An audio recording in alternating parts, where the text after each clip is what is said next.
So as men, how much more do you think we need to be doing? How much conversations do you think need to be had amongst ourselves? We shy away from these things, I think, a lot because it's like, you're a pussy if you're talking about this. In case you don't know still, my name is Kolamide Dwayne, and you're listening to the Kolamide podcast. You ain't got a clue, let's be honest. I had a couple seasons made a forest. I put in the work and take the... Hi guys, you're welcome to the Kolamide podcast, and today we're talking about rape, sexual harassment, and rape apologists, and pretty much everything in that line. The past couple weeks in Nigeria, especially on the TL, social media, WhatsApp, whatever, you must have seen justice for Uwa, justice for Jennifer, justice for Tina. These are women who have lost their lives or have been, has gone through despicable acts that have been caused by men, and we just want to address these things. These are things that have gone on for way too long, and we cannot just keep ignoring them. Everybody's on the Black Lives Matter, racism and all of that that's happening in America and other countries, but we have to first address things that are happening in our country. So I have Tunmike. Hi Tunmike, how are you doing? Hi, Kolamide, I'm fine. Fantastic. Azuka, of course. Hi, babes. Hi. And I have, it's not exactly Clueless, but his name says Clan Clueless on Twitter. Abimbola, what's good, G? Yeah, good. And then there's Damien Scott. How you doing? What's up, man? All right, great. So, like I said, we are going to, first of all, give the women the opportunity to just speak on these things. I'm sure, unfortunately, being through some form of assault or, harassment. And it's very tragic that, at least 8 out of 10 Nigerian women have gone through something like this.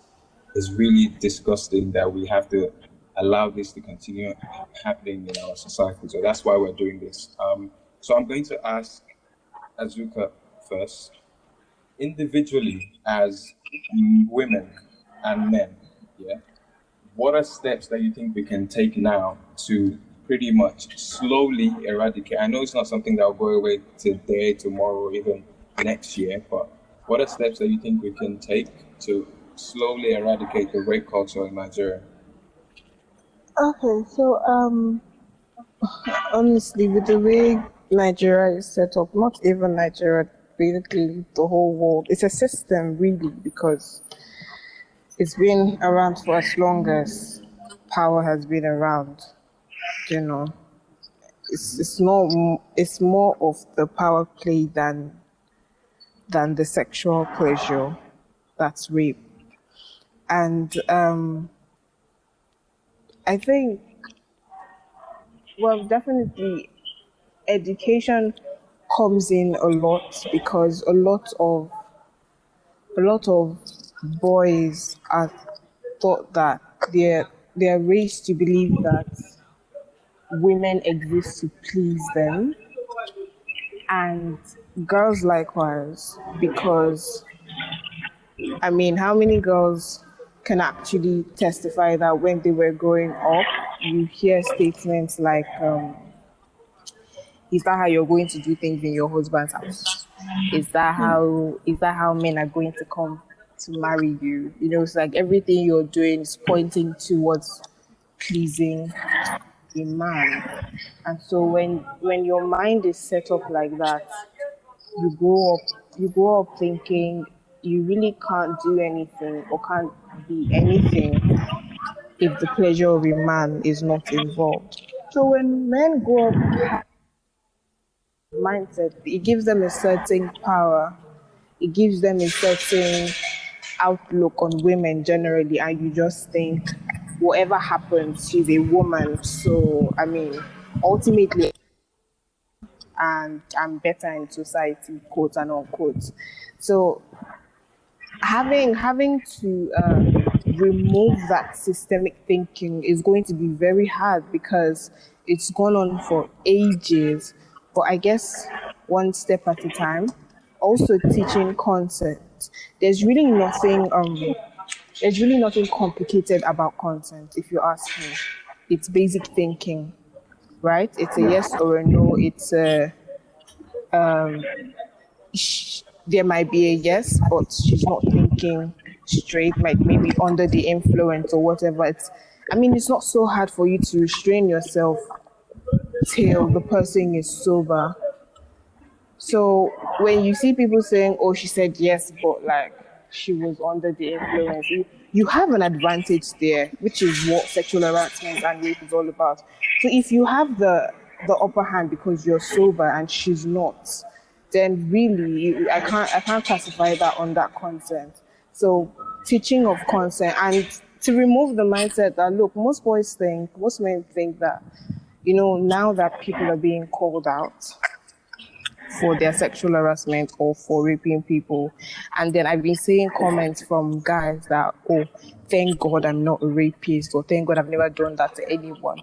And I'm like, I'm so lost, sorry, because it's the bare basic decent thing to do, not to violate someone else's body.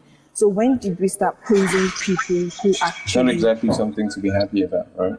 It's not exactly something to be happy about. It's the way women have been living their lives, not violating someone else's. But honestly, it's the minimum decent thing to do as a human being. It's nothing to be praised about. And so if we're at this point where men think, oh, thank God I've never... No, it doesn't it makes zero sense. So yeah, education on like, gender equality, consent, call out your guys whenever, wherever. If you see any misstep from your guy's side, it's not you're a rapist, you're one of my guy is called out, then like, I don't know, call them out, because really deterrence works in a number of issues. So like, call them out, man, no matter what it is. It's a lot to carry on, but step by step, I guess.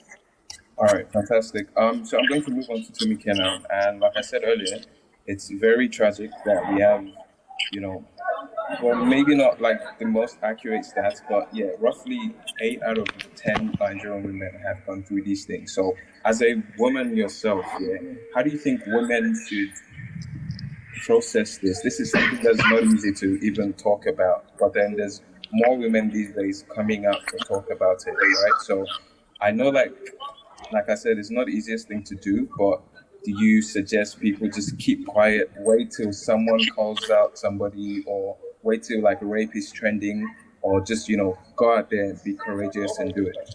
What do you suggest, Tamika? Okay, so like you rightly said, it's really difficult. Okay. When like someone has experienced something like that. It's going to be very hard for her to be able to come out and say, this person did this to me.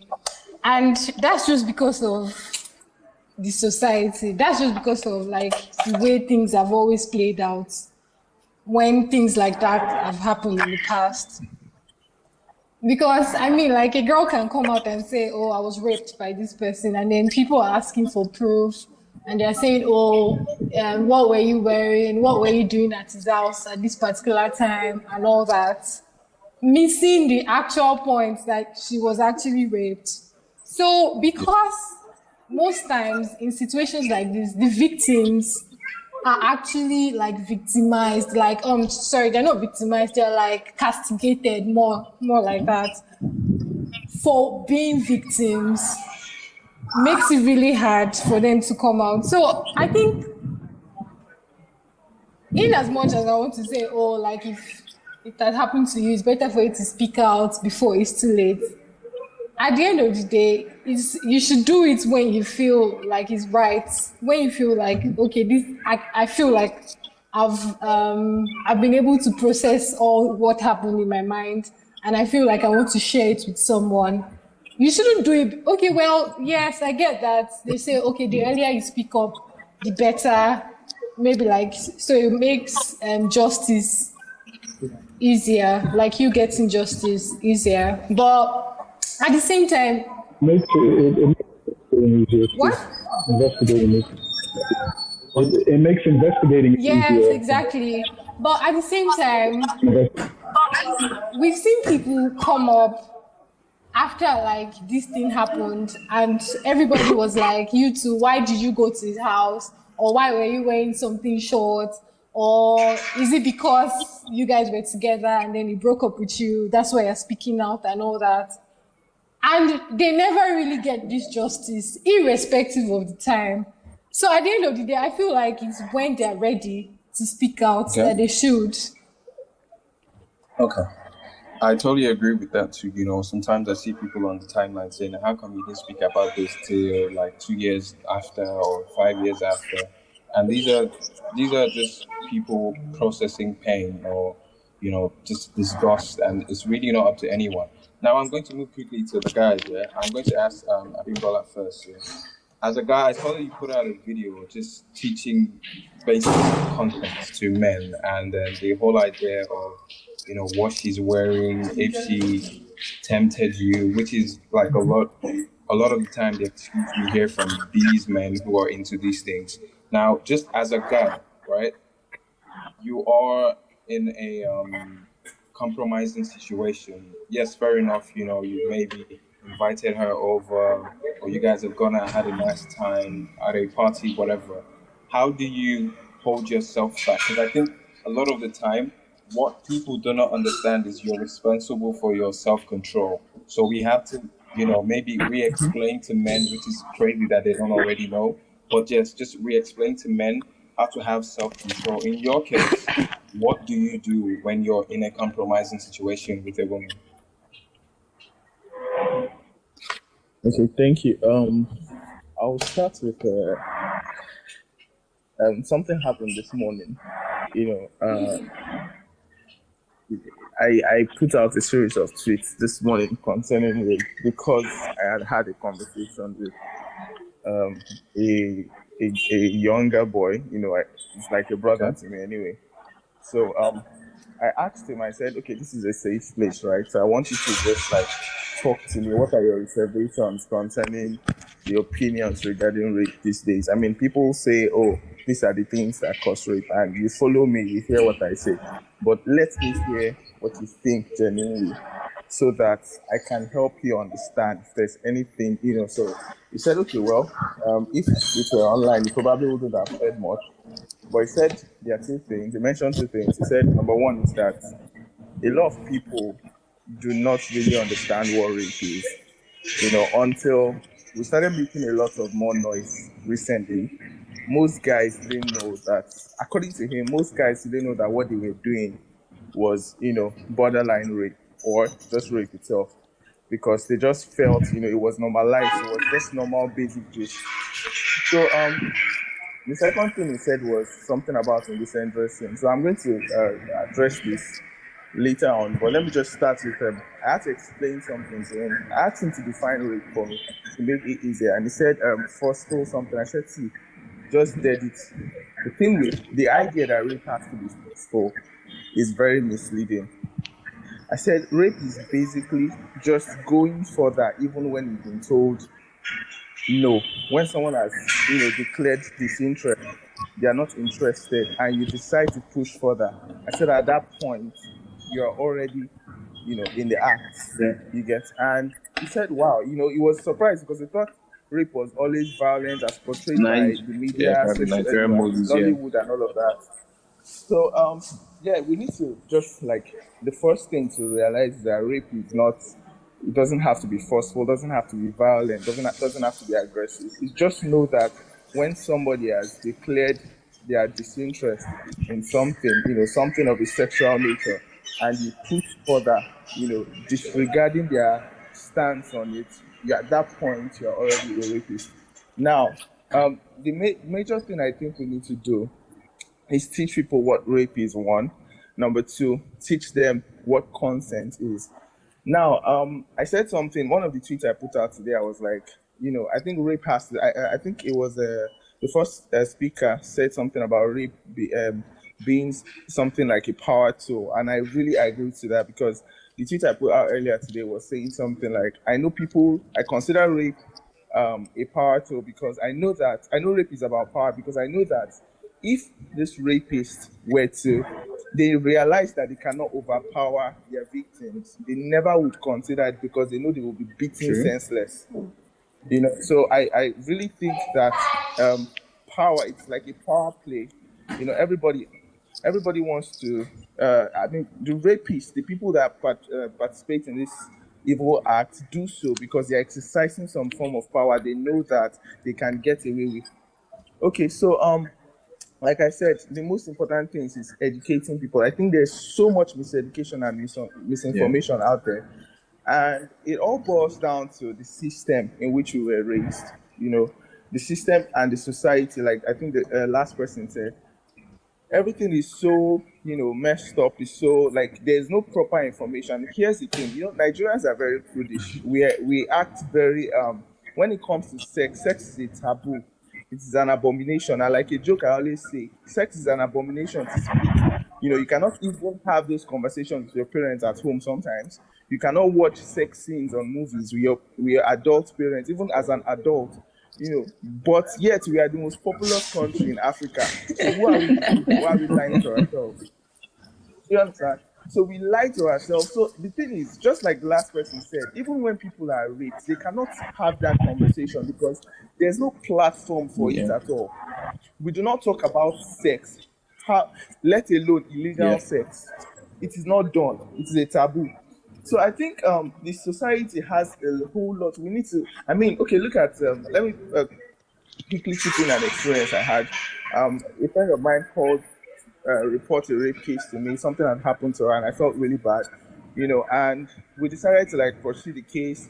I mean, have you ever tried going to the police station to go and report a rape case? Oh my God, they are going to frustrate you. It's like they don't even if the law enforcers, I mean the policemen, policewomen do not know what rape is. How can they arrest people? How can they fight against it if they do not know what rape is? The questions they ask you are very, very unintelligent. You hear things like, what were you wearing? Why did you go to his house? I mean, it is very simple. It is simple. Rape is just basically, I mean, I don't want to go over and over, but let me just, because of time, let me quickly, we don't have a sex offender register. I mean, the country is really messed up, if we are being honest, but the major thing is going back and educating people. Now, let me just quickly go over something about the indecent dressing. And I explained something today in my tweet. I said, it takes a rapist to rape. It is just that simple. It is very basic. Now, he asked me a question. He said, me as a guy, how do I hold myself? I do not hold myself for anything. I am just not a rapist.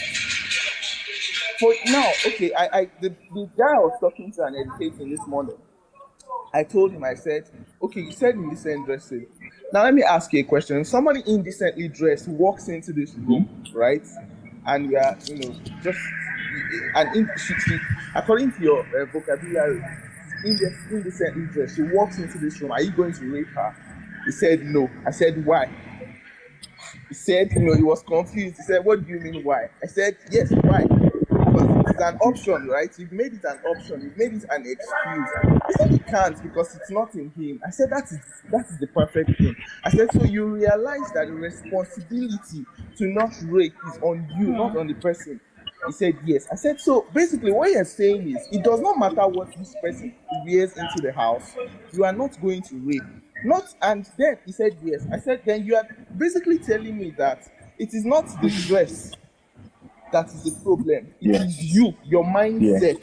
He said yes. I said, so you don't understand that it takes a rapist, a person with a rapist mindset to rape, not what somebody is wearing. So many times, playfully, people say, Larry is a hoe, Larry is a womanizer, Larry has many female friends and stuff. I mean, it all boils down to the culture as well.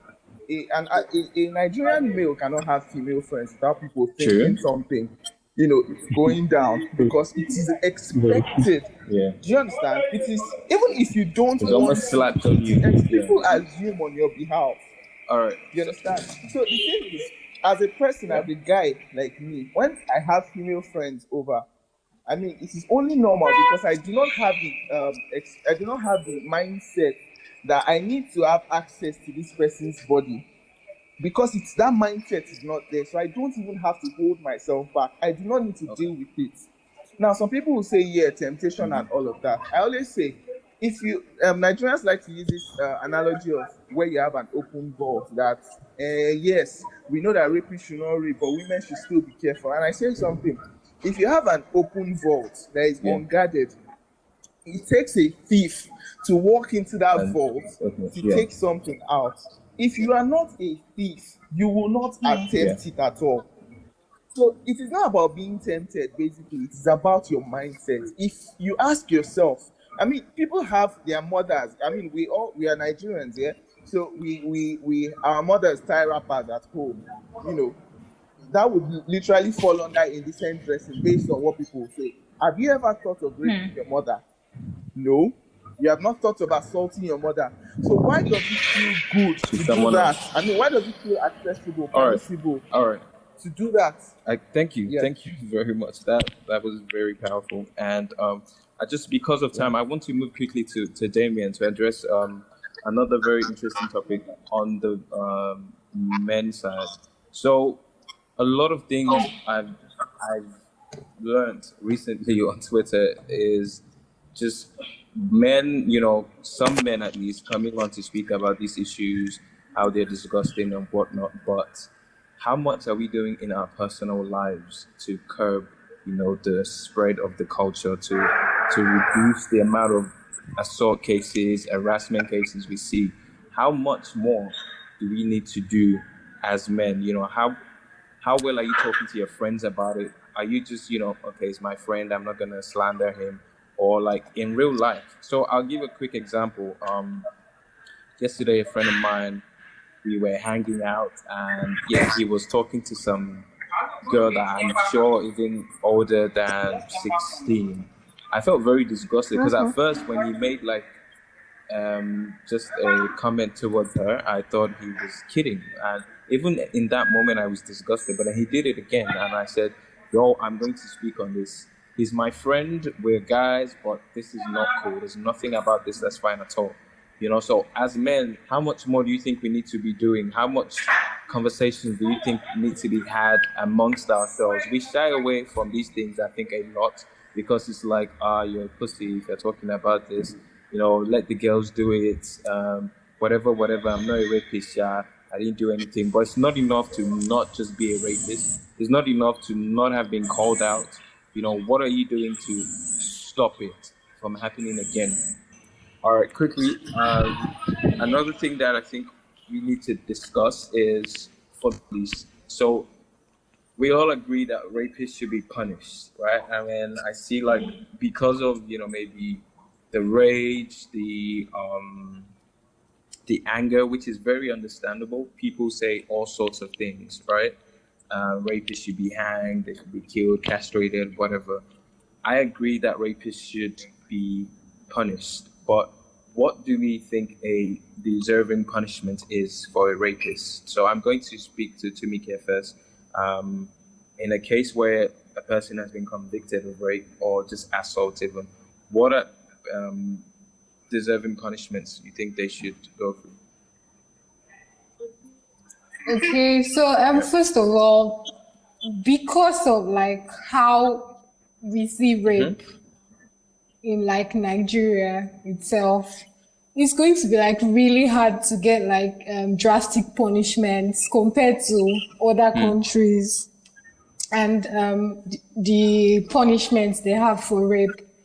And then, Nigeria has so many things lacking when it comes to actually getting justice. Sure. Because, you have to cross different barriers from police down to lawyers, to even the judge. Yes. So I think basically we have to have maybe a reform of our constitution to start with, to be able to at least give 25 to life. That's for me, for rape. Okay. And then in some extreme cases where it's pedophilic rape. Yeah, exactly. When it's an underage child, that will not even know what consent is to start with. I don't think it should be life. Like just go to jail, because I've come to see that most guys from like watching crime documentaries and reading books, most people, when they get away with a crime, there's always an 80% chance that they're going to repeat it once they've gotten away once. So that's what I'm saying. Like, if you're giving like short sentences, maybe like 14 years, when this person comes out, there's every chance that it's going to happen again. And the worst part of it is you might not even be able to catch the person after. And this person goes on and continues and goes ahead to become a serial rapist or whatever. And then before you know it, it graduates into some other form of violent sexual assault or whatever. So at the end of the day, I just feel like once a rapist is caught and convicted, they should just be sentenced to life. Like, they shouldn't be given a chance to come back into society, irrespective of how rehabilitated they seem to be, because people pretend. True. Yeah, so that's what I feel. All right. So Azuka, what do you think? Well, on how they should be dealt with, but I think for now, like Tunmike said, life, 25 to life. In fact, not just dump them in there. They shouldn't see society. A lot of people have views that, you know what, castration is better. If you're not going to respect somebody's body, yours shouldn't be respected as well. And while I'm 80% behind that, I think it's something else better for the person to live out their lives outside society so that they can feel what it's like to misuse a certain given, and they never get to experience that kind of freedom again. If you can't be a decent human being, then stay with people who are actual murderers and all that, so that you can see that what you did is almost equal to that. So just stay out of society and live the rest of your life there, because honestly, it's what you deserve. All right. I totally agree with you guys as well. Although there's a part of me, a tiny part of me that, just likes to give people second chances in life. Now, I'm not saying that, you come out of the situation, you go back. Of course, there's a chance that you go back to these things. I feel like they should be properly rehabilitated, re-educated on these issues, which is what I'm advocating for anyway. I think education is very, very huge. There's so many things as kids, as boys, that were normalized. Someone said something a few days ago about like tapping current or touching, or these were things that were very normalized as kids. I remember, but like, just when you revalue yourself as a human being and you just relearn, unlearn these things, you understand. Now, just lastly, right? I know that this is very, very difficult to speak on, but it's something that actually happens. No matter how much we want to, be angered by the actual fact that rape and assault are very, very disgraceful acts.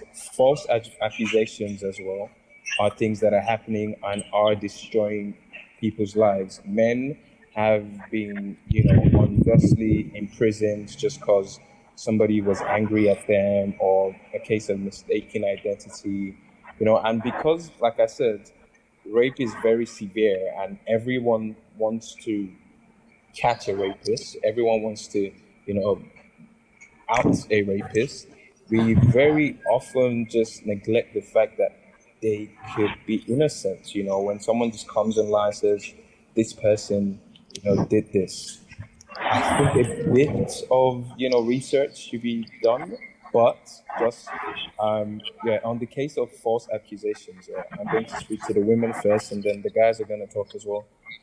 What exactly can you say we need to do in that regard, Tunmike? Do you think that women we should just trust that they shouldn't lie about these things, or put a bit more research, like I said, into it, or just not believe people at first value? Okay. So like I was talking to my sister last night, and she's a medical doctor, and then she was telling me that hospitals in Nigeria do not have rape kits. Like they don't have rape kits. There's nothing like rape kits testing in Nigeria. They just check to see if You're bleeding. there had been any form of forceful sexual intercourse or whatever. So now I think when it comes to false rape accusations, there are so many ways we can avoid trying to get the wrong person convicted. There are so many ways we can exonerate an innocent person and actually get the culprit. The first thing is the rape kits, like I said, and then it's just because Nigeria is a messed up place. Other countries, they have rape kits, they have DNA testing to actually confirm that this person was the one that raped this person.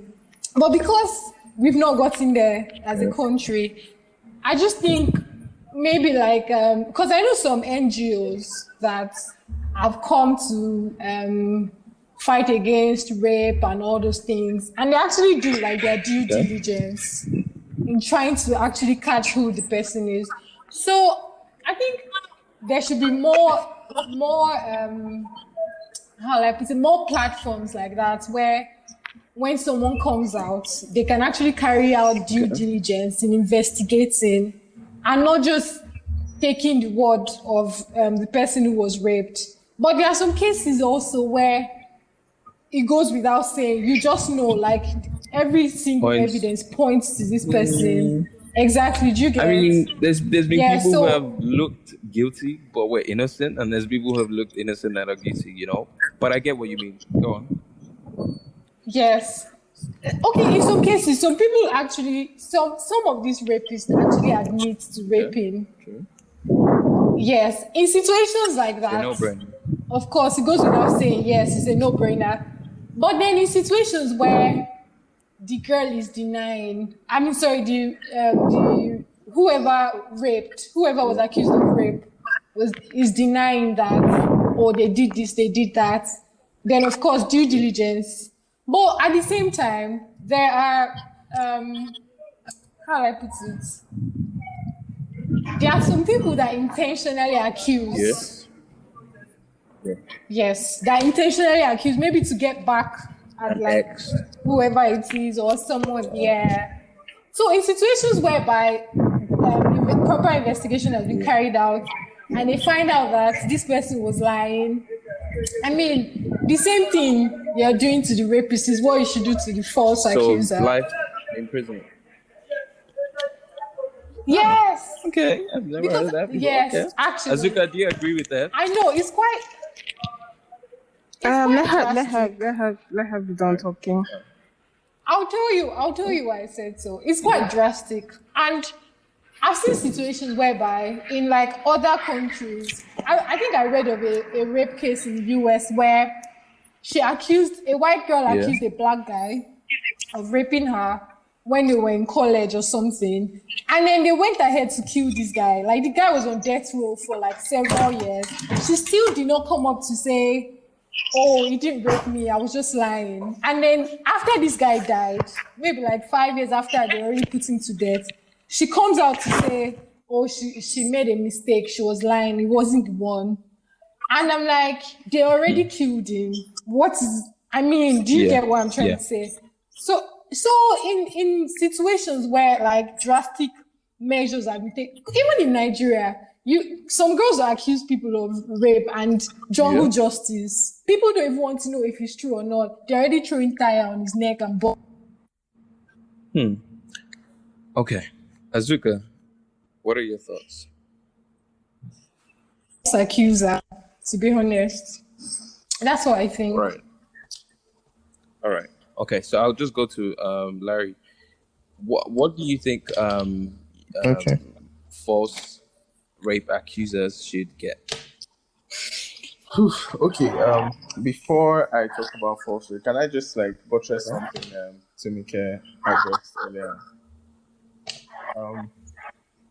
Yeah, I think it, like we were still saying, it all boils down to the kind of system setup we have in Nigeria.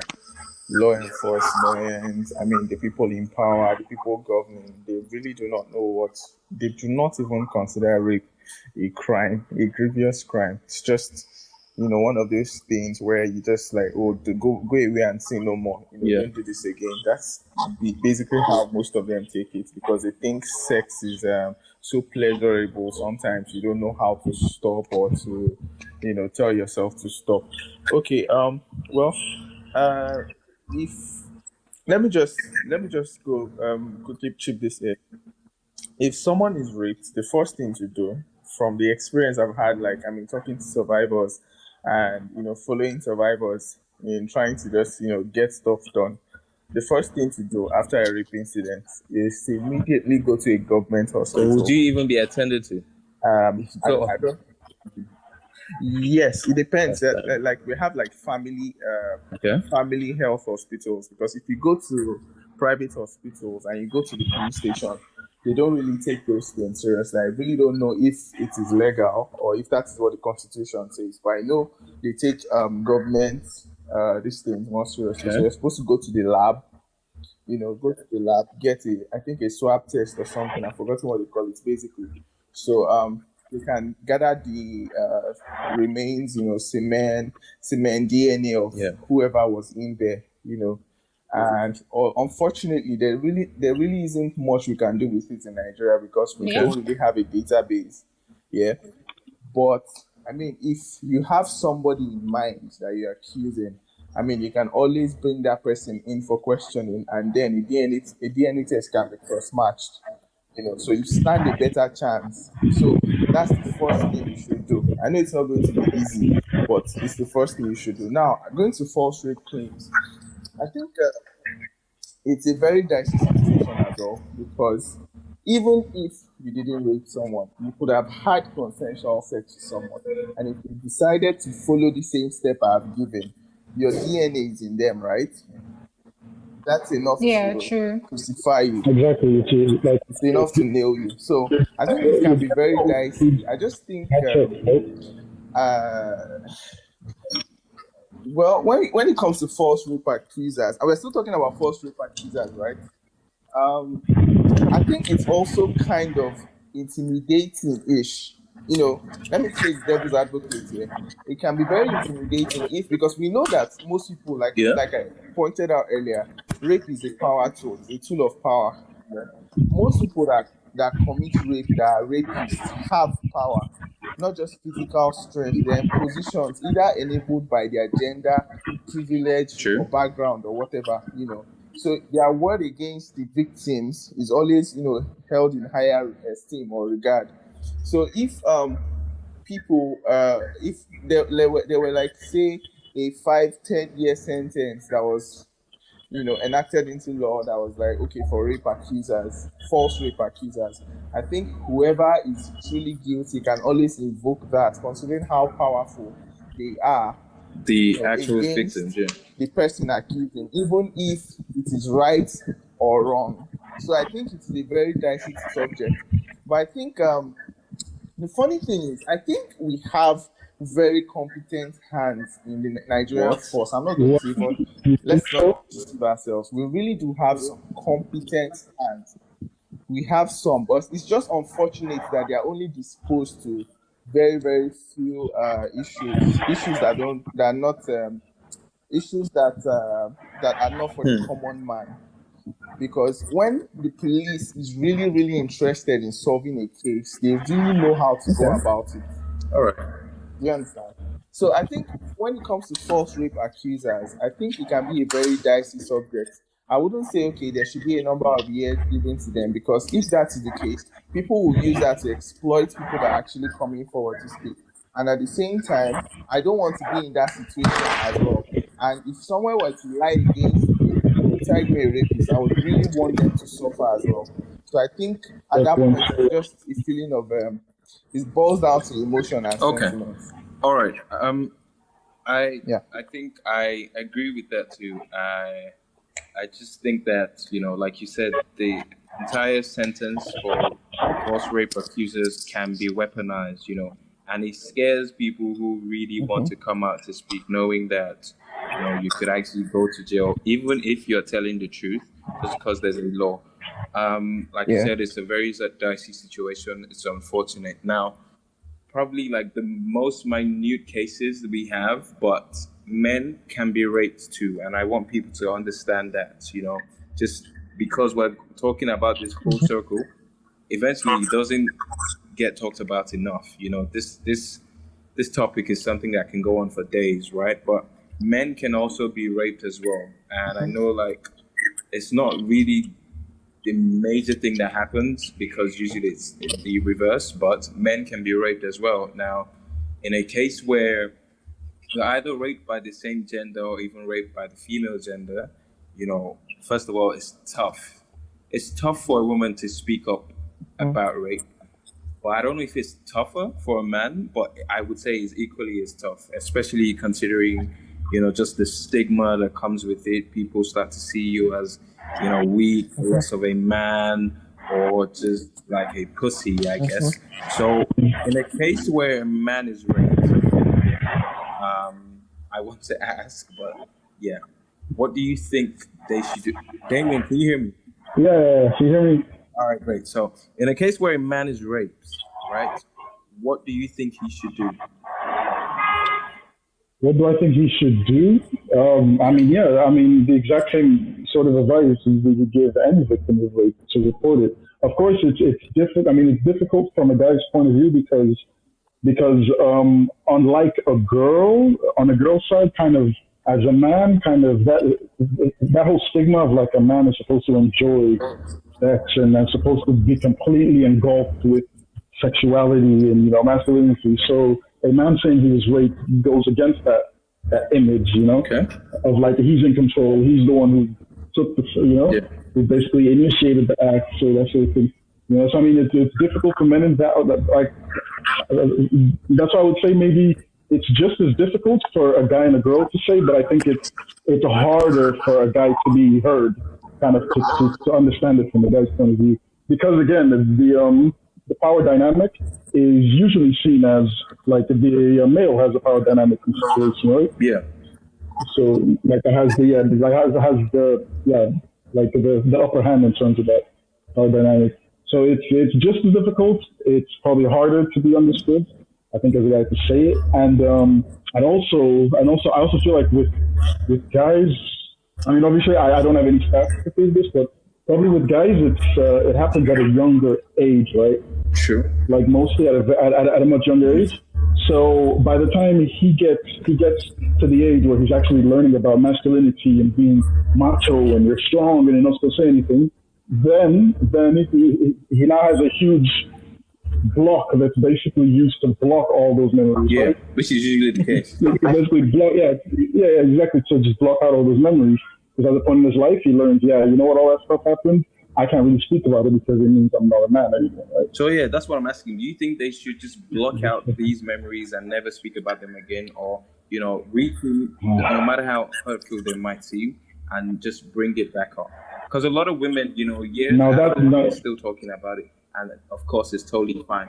But do you think men, with the way we're set up, do you think we should just let it slide? It's gone, or just invoke that memory and speak about it still? First and foremost, I would never tell anybody, man or woman, to just let something that's like a sort of harm done to them to just let it slide. I would never recommend that to anybody, man or woman, because I wouldn't. So that's the first, and then secondly, man, it's very difficult because essentially what you're asking is like, what is the way that somebody should process the trauma? And we're all so different. Like, you can't really say everybody should just speak up. Like, I would definitely say, right. I believe Azuka said this earlier. Education is going to be a part of it, and I also think the conditioning, is a huge part of it.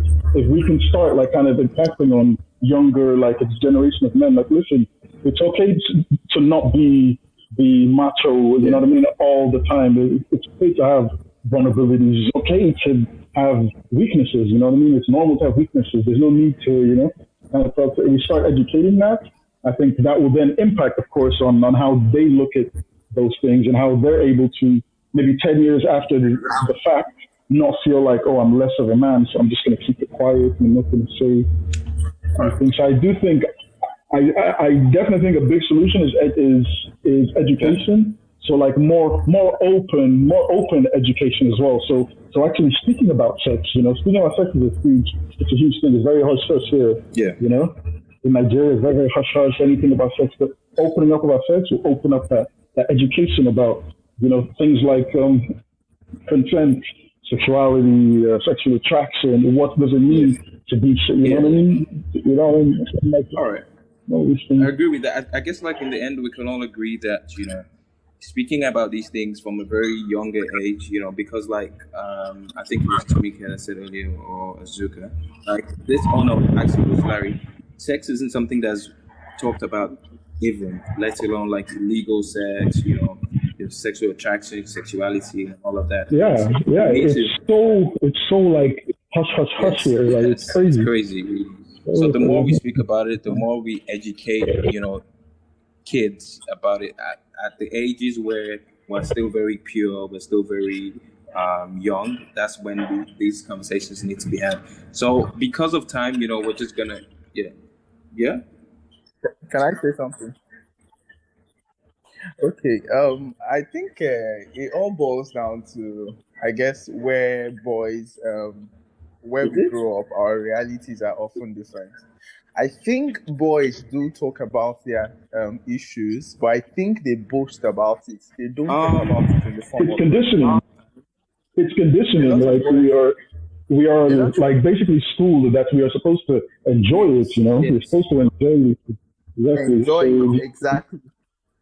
So like when you hear boys talk about rape, they don't. And this is the problem, because when a guy has the false sense that he enjoyed rape or enjoys it, and that's because he doesn't know that it's a bad thing. Most times, he expects women to also, to enjoy it. A lot of them will say, didn't you enjoy it? Were you not wet and all of that stuff? They have so many things to say. And also, you do realize that in the Nigerian constitution, male rape is not acknowledged. Yeah, so it all boils down to the system, raising boys, teaching them to know their rights, and when they are aware of what is wrong, all right. They Thank can you very also much. Like I said, from it as well. Because of time, we're probably just going to have to end things now, and this is a very sensitive topic. We cannot speak. We cannot stop speaking about it. Please, I want to, employ everyone who's listening, who's on here, keep talking about it. Your social media platforms.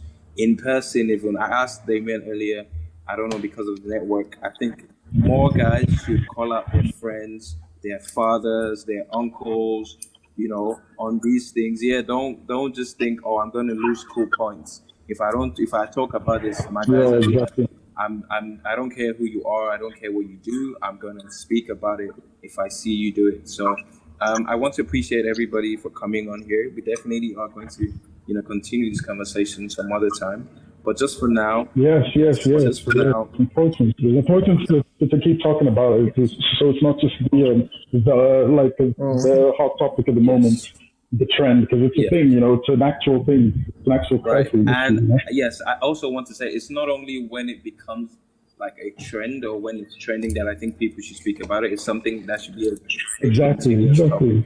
Anyway, I want to say from everyone here, we're deeply, saddened by the issues or the stories that we keep hearing from Ibadan, from Lagos, wherever, even, down to like police brutality and all these things. These are issues that we shouldn't really be going through at this time and stage in the world. I feel like as human beings, we should have advanced so much, but it's unfortunate that these things keep happening, so we just can do better. We need to do better. We definitely need to. Thank you very much, Tumike. Thank you, Damien. Thank you, Larry. Thank you, Azuka, as well. We do this thing on this pod where we just talk about like songs that we listen to, or just on a lighter note now. I just want everyone to go around. We're going to do this very quickly. I know it's like a very serious topic, we're all tense and everything, but just to lighten the mood, yeah, I want us to tell people that are listening, two songs that you're feeling at the moment. So I will go with Damien. You already know the vibes. You've done this before. Two songs you're feeling at the moment, and yeah. We're gonna go around with that. Okay. First song, Omalay. I think it's called You. Okay. I think the track's called You or something like that. Omalay and Show Them Camp. Trust the Vibe. All right. That is a jam. I need to check that out. All right. Thank you very much. Timike, I know that you're a big music head.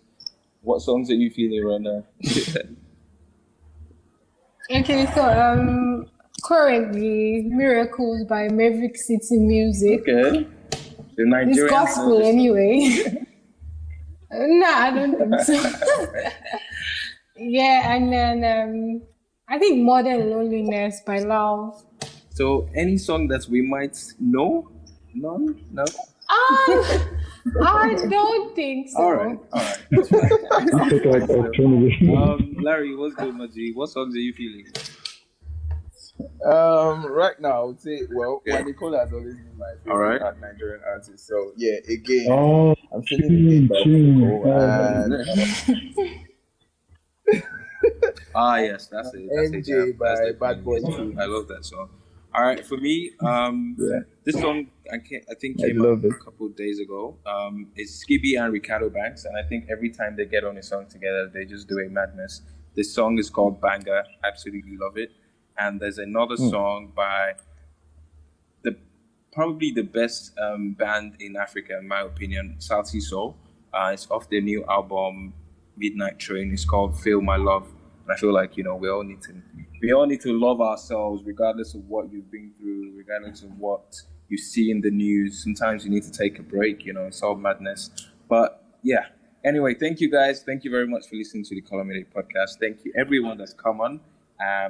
Like I said, we might do this again very, very soon even. So for now, we're saying bye. Thank you, guys.